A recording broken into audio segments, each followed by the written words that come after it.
with Mario Lopez. What's up, your old Mario Lopez? Joining me now on Zoom, Grammy-nominated singer Mr. Rick Astley. Welcome back, sir. So great to see you. Yeah, nice to be here. Nice to see you as well. Before we continue any further, I just have to point out the masterpiece that is your wig, your hair on top. And by the way, that's my expression for hair. I know it's your real hair. No, it's all good. This one actually comes from China, to be honest. Running your fingers through it, and it looks even better. It's fantastic. You look great. Seriously. You look great. Thank you. You could talk, man. You could talk. You look like a runway model or something. You know what I mean? I appreciate it, but you really do. You keep yourself up looking fantastic, and I'm excited about everything you've got going on. I know you're part of the MIxTape Tour with the New Kids on the Block. That's amazing. So lucky to get that. Huh? Tell me about that. Yeah, no, it's going to be crazy. I mean, obviously, the guys themselves, New Kids on the Block, they don't need to be kind of made. I don't need to talk about them in terms of like how big they are and massive shows in America. So I'm really, really, really, really grateful to be on it. On Vogue as well. I mean, yes, those ladies can sing, man. Those ladies can sing, and they've got the tunes. And Salt and Pepper as well. So it's pretty amazing. I kind of feel a slight fish out of water, to be honest, because I'm the one guy from over here, from over the other side of the pond. But I'm really looking forward to it. I think we're going to have a lot of fun. And just talking to the guys a couple of weeks ago, I think there's enough songs there for it to be a proper mixtape. Do you know what I mean? There's a lot of tunes going on. So I think it's going to be amazing, yeah. Do you open with Never Gonna Give You Up, or do you close with it? I normally, when we're doing my own gigs, I normally close with it for sure. I want everyone to stay. Do you know what I mean? If I play that, half the audience will walk out. So got to be careful with that. I love the concept too. Like you said, a mixtape, and there's no downtime. It goes from one to the other. Yeah. I'm definitely going to check out the show when it's out here Cool. in LA. Did you cross paths with a lot of the people back in the day, or is this the first time you're actually getting together with them? It is the first time, yeah, definitely playing with the guys, definitely for sure. I mean, obviously, I'm super aware of their songs and their work and all the rest of it, and how big. And obviously, they've done this with Salt and Pepper before as well, and the mixtape thing and everything. So I think what's amazing for me about it is, if I come to America to play, I play in pretty small venues. So when it comes to going out and doing this tour, we're playing in massive venues every night, and that's going to be a super thrill because I love playing in America. But if I'm brutally honest, it's hard because it's such a big place. Sure. To actually make any kind of impact, you've just got to keep going and going and going and going. And these guys have already opened the door. So I'm just going to go in there, sing my hits, and just have a bit of fun. Do you know what I mean? So They have warned me, by the way, that it's going to be tough as well because there are a lot of gigs. There's a lot of gigs. So, but like I say, I'm viewing it as fun. And we've got a little tour in the UK over the next few weeks. And then I'm finished until I come to America and join the guys. So I've got quite a few months off. So I'll be raring to go. Good for you. I'm so happy about that. And I know you've been in tour in the UK. Are crowds excited over there to yeah live in person? Yeah. No, for sure. We played at the Albert Hall in London about 10 days ago now, and that is a beautiful and very historic venue. It's kind of a bit almost too posh for pop and rock music sometimes. Do you know what I mean? Because everyone comes in and sits down nicely, and but obviously once the lights go down and it kicks off, it's a great venue to play. But I mean, the excitement in there that night was amazing because for a lot of people, we've all been shut away for a long time. We haven't been going to concerts, haven't been going to events. So the world, I think, is changing and obviously changing for the better and getting back to, being on track. I know obviously there's still a lot of people going through hell right now with different things, but I just think, going out and playing live is pretty amazing anyway. But I think there's a real desire for it right now, So yeah, It's been really cool People are clamoring for it. I love the fact that Never Gonna Give You Up has been so embraced in this day and age with Ted Lasso. It's part of the new Guardians of the Galaxy video game. I mean, it's just got to make you feel awesome. Yeah. Right? I mean, those two things. I mean, the Ted Lasso thing, I absolutely loved the show from the beginning. I actually lived in the town of Richmond where it's set for 10 years. Oh, wow. So every time he comes out of his little apartment, I'm thinking, I used to buy coffee there.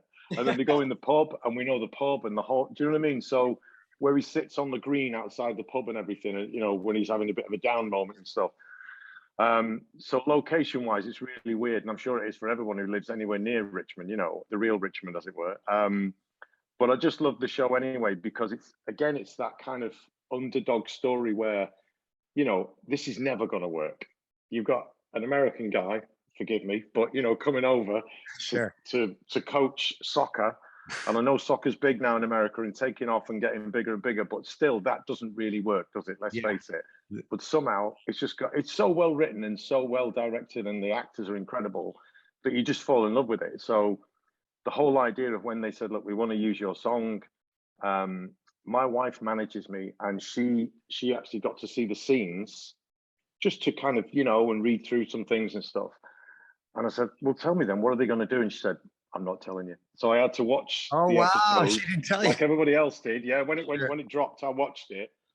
And it was really emotional because, you know, that song, obviously, I've been so lucky. It's been used in so many different ways, and people have had a lot of fun with it and done some crazy stuff. And I'm all up for that. But what they did with it, and I don't want to spoil this for anybody who hasn't seen that episode yet, if they're still catching up or what have you. But what they did with it was amazing, because they kind of literally turned it upside down. And lyrically, it suddenly completely meant something else. And it was just great. It was really amazing, I think. So, yeah, that was super great. But obviously, you mentioned the Guardians of the Galaxy, the game as well, which is just, I love those movies. I love those movies. And I remember My favorite. seeing the first one. And Chris Pratt, I think, is amazing in it. And I think for me, that was like, because I love Parks and Rec, by the way. Do you watch that, or did you watch that? Yes. Yeah. It was a little heavier then. Yeah, and seeing him go into that role, and he was a monster in that film, and he was groovy and funky, and he had everything. You know, it was just. But the power of the music in it is so great, and he feeds off that and everything. So when they kind of approached us and said, look, we want to put your song in the game, I'm like, big time, let's do it, you know, because I love it. I think it's just amazing. So yeah, no, it's super exciting. Music makes such an impact and difference on film or in certain moments, and so it's got to be incredibly special. So that's awesome. Happy for you on that. You watching anything on TV right now while you're on the road? I'm actually watching something called Sex Education on Netflix. Have you seen that? No. Gillian Anderson. Well, what's interesting about it is just that title, Sex Education. You think, interesting, Rick. What is, you know? I'm not taking that course. I think exactly. I got an A+. I think there might be. Well, I'm on the 3rd series right now, and maybe that is where they're up to at the minute. I think I've got 1 or 2 episodes to go. But basically, it's set in the UK. And it is set now, but you don't know, because all the cars are from like the 70s and the 80s. Well, probably 80s, actually. A lot of the music, again, is from the 80s. That's not why I love it. It's just, when I first saw the trailer for it, and I thought, maybe I shouldn't be watching that. Maybe that's, you know. But again, it's just the writing. I think that's the thing. We're in an amazing golden age of TV at the moment. Agree. Where TV, for a long time, I guess, has been knocking on the door of big movies and saying, look, you know, we're catching you up, man, in terms of scripts and the way it's shot. And, you know, so it's some really, really good stuff. Yeah, I also love a series that we have called Ghosts, which I think there is an American version of that as well. That's another comedy thing. Okay. So, but I'm always kind of, I haven't seen Bond yet. Can you believe? Yeah, I haven't seen it either.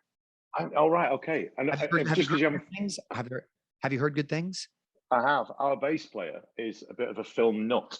Okay. And depending on where we are, he'll research. I mean, he's got one of those memories anyway. He's got like a photographic memory. So he's sort of say, oh, where are we? Oh, right, next week we're in wherever. So he goes and takes pictures sometimes of where films were shot and what it looks like today. He's kind of like a bit geeky into all that. But then we have things on the bus where, you know, we'll go through, you know, what won the Oscar this year, all the rest of it. I love that. So he went to see it. And he said, it's amazing. And it's really interesting what they've done with it. And I think the little bits I've seen of Daniel Craig talking about the movie and his kind of, you know, his time in it and everything, I think it sounds to me like it's a really good way for him to sign off, if you know what I mean. So maybe he's been instrumental in saying, look, sure, I'll do one more, but we've got to make this feed off. You know what I mean? We've got to make this work in a certain way. So I'm really looking forward to seeing it. Yeah, big time. Who would you like to see play the next Bond? Oh man, that's just, how about you? I 2 people, either Tom Hardy. No, I meant you. I meant you. Me.